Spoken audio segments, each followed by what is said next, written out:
একটা প্রশ্ন এসেছে, যাক অনেকদিন পর একটা প্রশ্ন আসলো, হ্যাঁ, যে হ্যাঁ ভোট দিবে না ভোট দিবে। আচ্ছা, সুবহানাল্লাহ। দেখেন, হ্যাঁ না দুইটা অপশন আছে কি নাই?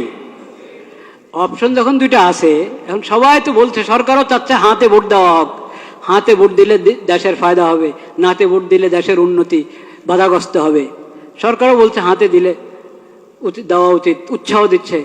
অনেক দলকে দিয়ে বলানো হচ্ছে, বা অনেক দল নিজেরাও স্বতঃস্ফূর্ত বলছে হাতে ভোট দেওয়া হোক। কিন্তু অপশন যখন দুইটা আছে, এর মানে নাতে ভোট দেওয়ার অধিকার আছে কি নাই? আছে, নাহলে তো আর দরকার নেই ভোটের। হ্যাঁ না দুইটা যখন আমাকে দেখাচ্ছেন যে হাতে ভোট দাও বা নাতে ভোট দাও, এর মানে অধিকার দেওয়া আছে সরকারের পক্ষ থেকে। আপনি নাতেও দিতে পারেন, হাতেও দিতে পারেন। নাতে দিলে এটা অপরাধ হবে না, দণ্ডনীয় অপরাধ হবে নাকি নাতে দিলে? তাহলে হ্যাঁ না দুইটার ভোট অপশন রাখলো কেন? আপনি বুঝতে হবে আপনি কি করবেন। বাধ্য হয়ে দিবেন না ভোট, নিজেকে বাধ্য মনে করবেন না যে আমাকে হাতেই দিতে হবে।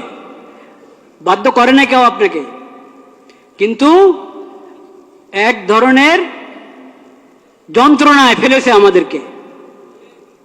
নির্বাচন কমিশন হোক, সরকার হোক, বিদেশিরা হোক, আমাদেরকে এক ধরনের কিসের মধ্যে ফেলেছে? যন্ত্রণায়, পেরেশানিতে ফেলেছে। দেখেন, একটা প্রশ্ন, কথার কথা, একটা বোঝার জন্য একটা প্রশ্ন আপনি করলেন, ঢাকা এটা কি বাংলাদেশের রাজধানী না ইন্ডিয়ার রাজধানী? টিক চিহ্ন দিবেন, আপনি হ্যাঁ বা না বলবেন। কি বলবেন? হ্যাঁ, ঠিক আছে। বাংলাদেশ ইন্ডিয়ার রাজধানী, হ্যাঁ বা না, কি বলবেন? না। এখন আপনাকে প্রশ্ন করে, ঢাকা দিল্লি এটা বাংলাদেশের রাজধানী না, কি বলবেন? ঢাকা এবং দিল্লি বাংলাদেশের রাজধানী, দিল্লি এবং ঢাকা ইন্ডিয়ার রাজধানী। কি বলবেন আপনি কোন? তো এখানে যে এরকম করে রেখেছে 5-6টা জিনিস, আপনি হ্যাঁ বললে সবগুলোকে হ্যাঁ বলবেন, না বললে সবগুলোকে কি বলবেন? কেন অপশন নাই কেন? 5 টাকায় আলাদা আলাদা ভোট নেন।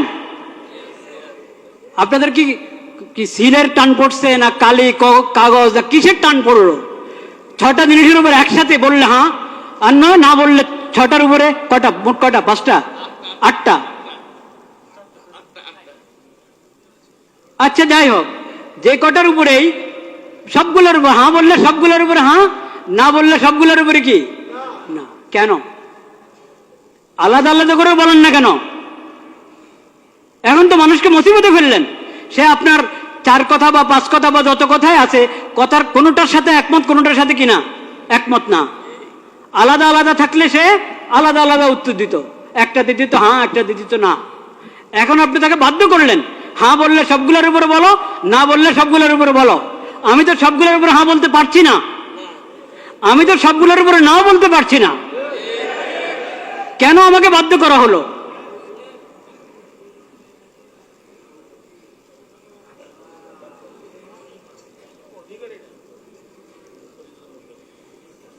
একটা পেরেশানি, একটা যন্ত্রের মধ্যে ফেলা হলো জাতিকে। ভোট দিলে সবগুলোর উপরে হ্যাঁ বলো, আর না বলতে হলে সবগুলোর উপরে না বলো। কিন্তু আপনারা ভয় পাবেন না, হার মধ্যে যেহেতু অনেক অন্যায় কথা আছে, আপনি বুঝে শুনে ভোট দেন। এই কথা কখনো ভাববেন না, এসব প্রতারণাতে আসবেন না যে নাতে ভোট দিলে দেশের উন্নতি রুখে যাবে, দেশের উন্নতি বাধাগ্রস্ত হবে, কখনো না। দেশের কিসমত যদি ভালো হয়, জনগণের কিসমত যদি ভালো হয়, শাসকদের যদি নিয়ত ভালো হয়, তাহলে না ভোট, সবাই নার মধ্যে ভোট দিলেও দেশের উন্নতি চলতে থাকবে ইনশাআল্লাহ। আর যদি নিয়ত ভালো না থাকে, কিসমতও ভালো না, নিয়তও ভালো না, এমন যদি হয়, তো সবাই হাতে ভোট দাও, কাজ হবে না, কাজ হবে না। ভোট একটা আমানত, ভোট একটা আমানত, এটাকে বুঝে শুনে ব্যবহার করেন।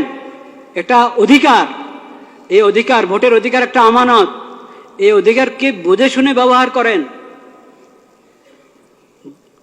চিন্তা ফিকির করেন, আল্লাহর কাছে দোয়া করেন, আল্লাহ আমি যাতে সঠিক ভোট দিতে পারি সেই তৌফিক আমাকে দান করেন। এটা তামাশার বিষয় না। প্রতারিত হয়ে বাধ্য হয়ে ভোট দিবেন না, লোভে পড়ে ভোট দিবেন না, চিন্তা ভাবনা করে, এবং এটার জন্য দোয়া দুরূদ পড়েন, সালাতুল হাজত পড়েন, অভিজ্ঞদের সাথে মশওয়ারা করেন, নেককার দিনদার মানুষের সাথে মশওয়ারা করেন। শুধু নামের ভিত্তিতে আপনি ভোট দিলে হবে? শুধু মার্কার ভিত্তিতে ভোট দিলে হবে? শুধু মনোগ্রাম দেখে ভোট দিলে হবে?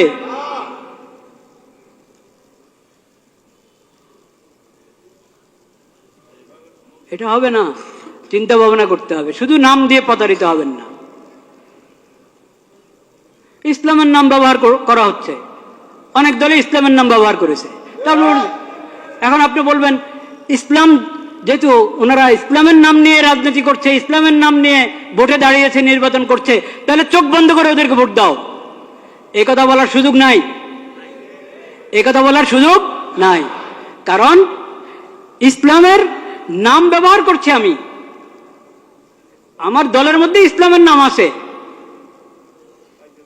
কিন্তু ইসলাম আসলে কি আমি ইসলাম বাস্তবায়ন করার জন্য মানুষের প্রতিনিধি হতে যাচ্ছি? ভোট যে মানুষের কাছে চাচ্ছি ইসলামের প্রতিনিধিত্ব করার জন্য সংসদে গিয়ে, সেটা আমি আমার নিয়ত আছে কিনা, বা আমি পারবো কিনা, বা আমি দল হিসাবে ইসলামের সঠিক ব্যাখ্যা গ্রহণ করি কিনা, ও সব কিছু দেখার আছে।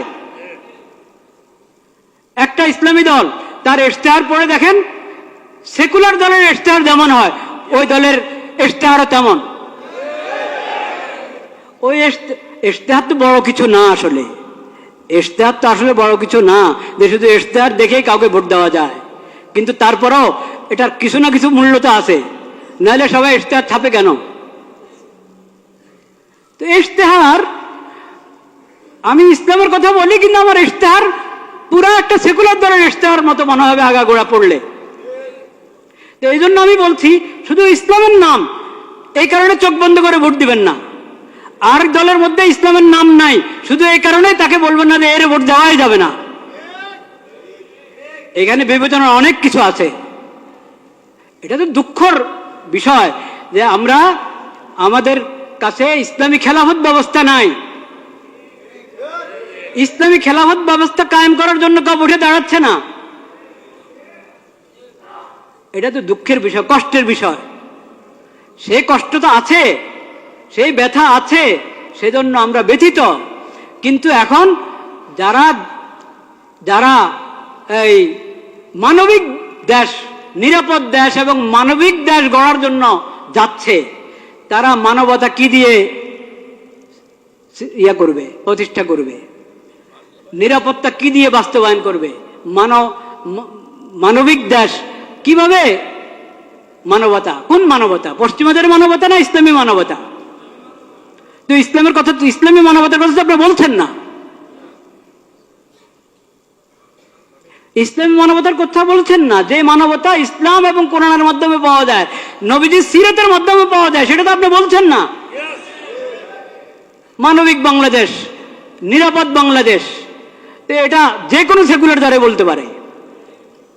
এই জন্য শুধু মনোগ্রামের মধ্যে কোনো আয়াত লেখা আছে, শুধু মার্কাটা আরো আকর্ষণীয়, দলের নামটা আকর্ষণীয়, এই কারণে প্রতারিত হয়ে, প্রভাবিত হয়ে ভোট অধিকার ব্যবহার করবেন না। ভোট অধিকার ব্যবহার করতে হলে আপনাকে অনেক চিন্তা ভাবনা করতে হবে, অনেক দোয়া করতে হবে আল্লাহ দরবারে, আল্লাহ আমাকে সঠিক ফয়সালা করার তৌফিক দান করো।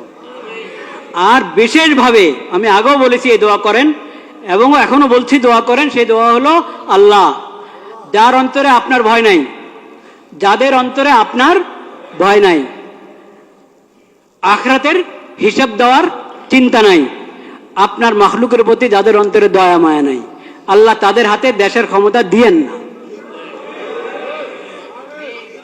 যাদের অন্তরে আপনার ভয় আছে, আখিরাতে আপনার সামনে দাঁড়ায় হিসাব দিতে হবে, এই ফিকির যাদের মাথায় আছে, এবং আপনার মাখলুকের প্রতি, আল্লাহর বন্দাদের প্রতি যার অন্তরে দয়া মায়া আছে, ইয়া আল্লাহ তাদের হাতে আপনি ক্ষমতা দেন।